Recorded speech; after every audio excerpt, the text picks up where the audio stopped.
सही विचार कहाँ से आते हैं? माओ तसे तुन। सही विचार कहाँ से आते हैं? क्या ये आसमान से गिरते हैं? नहीं। क्या ये मन में जन्मजात होते हैं? नहीं। वे सामाजिक व्यवहार से आते हैं और सिर्फ उसी से। वे 3 तरह के सामाजिक व्यवहार से आते हैं: उत्पादन के लिए संघर्ष, वर्ग संघर्ष और वैज्ञानिक प्रयोग। यह मनुष्य का सामाजिक अस्तित्व ही है जो उसकी सोच को निर्धारित करता है। एक बार जब उन्नत वर्ग की विशेषता वाले सही विचार जनता द्वारा समझ लिए जाते हैं, तो ये विचार एक भौतिक शक्ति में बदल जाते हैं जो समाज और दुनिया को बदल देता है। अपने सामाजिक व्यवहार में पुरुष विभिन्न प्रकार के संघर्षों में संलग्न होते हैं और अपनी सफलताओं और असफलताओं दोनों से समृद्ध अनुभव प्राप्त करते हैं। वस्तुगत बाहरी दुनिया की अनगिनत घटनाएं मनुष्य के मस्तिष्क में उसकी 5 इंद्रियों दृष्टि, श्रवण, गंध, स्वाद और स्पर्श के माध्यम से प्रतिबिंबित होती हैं। सबसे पहले ज्ञान अवधारणात्मक होता है। अवधारणात्मक ज्ञान यानी विचारों की ओर छलांग तब होती है जब पर्याप्त अवधारणात्मक ज्ञान जमा हो जाता है। यह अनुभूति में एक प्रक्रिया है। यह अनुभूति की पूरी प्रक्रिया में पहला चरण है, जो वस्तुनिष्ठ पदार्थ से व्यक्तिपरक चेतना तक, अस्तित्व से विचारों तक ले जाता है।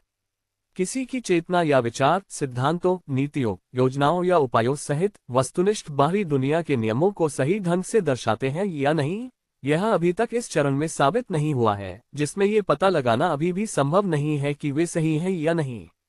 इसके बाद संज्ञान की प्रक्रिया में दूसरा चरण आता है, जो चेतना से पदार्थ की ओर, विचारों से अस्तित्व की ओर ले जाता है, जिसमें पहले चरण में प्राप्त ज्ञान को सामाजिक व्यवहार में लागू किया जाता है ताकि यह पता लगाया जा सके कि सिद्धांत, नीतियां, योजनाएं या उपाय प्रत्याशित सफलता प्राप्त करते हैं या नहीं। आम तौर पर कहें तो जो सफल होते हैं वे सही होते हैं और जो असफल होते हैं वे गलत होते हैं, और यह बात प्रकृति के साथ मनुष्य के संघर्ष के बारे में विशेष रूप से सच है।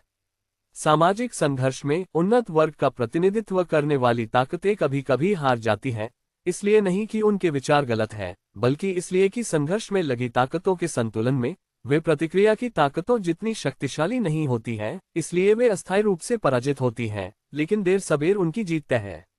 मनुष्य का ज्ञान अभ्यास की कसौटी पर खरा उतरता है।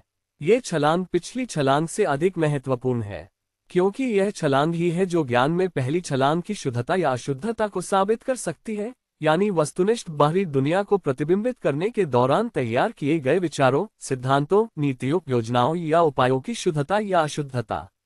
सत्य को परखने का कोई और तरीका नहीं है। इसके अलावा सर्वहारा वर्ग का दुनिया को जानने का एकमात्र उद्देश्य इसे बदलना है। अक्सर सही ज्ञान पदार्थ से चेतना और फिर वापस पदार्थ की ओर ले जाने वाली प्रक्रिया के कई दोहराव के बाद ही प्राप्त किया जा सकता है, यानी व्यवहार से ज्ञान और फिर व्यवहार की ओर वापस। ऐसा ही मार्क्सवादी ज्ञान सिद्धांत, द्वंद्वात्मक भौतिकवादी ज्ञान सिद्धांत है। हमारे साथियों में से कई ऐसे हैं जो अभी तक ज्ञान के इस सिद्धांत को नहीं समझ पाए हैं।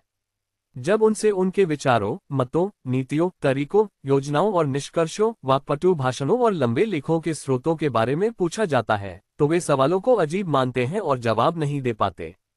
नहीं, वे ये समझते हैं कि पदार्थ को चेतना में और चेतना को पदार्थ में बदला जा सकता है, हालांकि ऐसी छलांगें रोजमर्रा की जिंदगी की घटनाएं हैं।